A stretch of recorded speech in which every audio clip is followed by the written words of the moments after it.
প্রকৃতির মাঝে হেঁটে চলার এই যে আনন্দ, এর কোনো বিকল্প হয় না। এটা শুধু শরীরের জন্য নয়, মনের জন্য এক দারুণ ঔষধ। একটু খেয়াল করলেই দেখবেন আমার পাশ দিয়ে অনবরত ছুটে চলছে নানা রকমের গাড়ি ঘোড়া। কেউ যাচ্ছে কর্মস্থলে, কেউ বা ফিরছে ঘরে।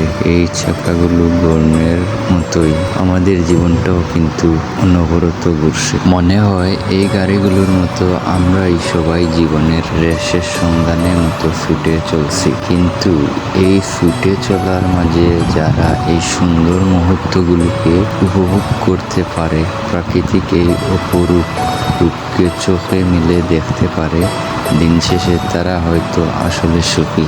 আসলে জীবনের কোনো রেস বা প্রতিযোগিতায় নয়, জীবন হলো সুন্দর পথ চলা, যেখানে গন্তব্য পৌঁছানোর চেয়ে বেশি গুরুত্বপূর্ণ হলো পুরো যাত্রাটাকে উপভোগ করা। আজকের এই চমৎকার আবহাওয়া আর চারপাশের এই মায়াবী পরিবেশ আমাকে নতুন করে ভাবতে শিখিয়েছে। প্রকৃতির এই শান্ত রূপ আমাদের মনে করিয়ে দেয় যে জীবনের কঠিন সময়গুলো এক সময় কেটে যায়, ঠিক যেমন এই রাস্তা পেরিয়ে একসময় সুন্দর একটা গন্তব্যে গিয়ে পৌঁছে যাবে। প্রত্যেকটা মানুষের কোনো না কোনো উদ্দেশ্য রয়েছে।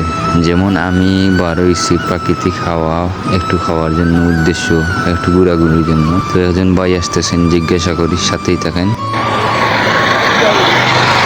যাবা বাও কোনানো তুমি দেখো ওই কোনানো চারতলার দেখো তোমার বাড়ি কোনানো কিশোরগঞ্জ।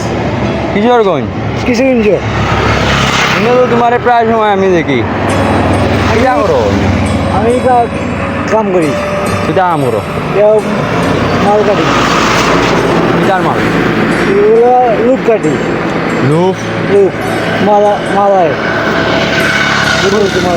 কোন জায়গা থেকে মাল আছে? বর্ণবুল পিস খেতে, হ্যাঁ বর্ণবুল চাই খেতে।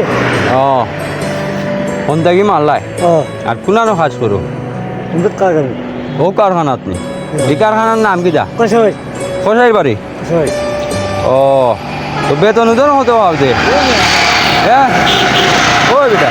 সো আমার একটা জিনিস ভুল হয়েছে, ওই বাইকে যে ওনার পার্সোনাল ব্যক্তিগত জিনিস, যে আমি জিজ্ঞাসা করছিলাম যে ভাই আপনার বেতন কত মাসে পান, ওই জিনিসটাই হওয়ায় বাইকটা কিন্তু রাগ করে চলে গেছে। তো আসলে উনি আমাদের গ্রামের এখানেই থাকেন, আর প্রায় সময় হয় পরিচিত হয় নাই, তো জিজ্ঞাসা করলাম, আপনাদের সাথেও পরিচিত করিয়ে দিলাম। তো ভিডিওটা কেমন হয়েছে অবশ্যই মতামত দিবেন। ভিডিওটা অবশ্যই ভালো লাগলে একটু সাপোর্ট দিবেন।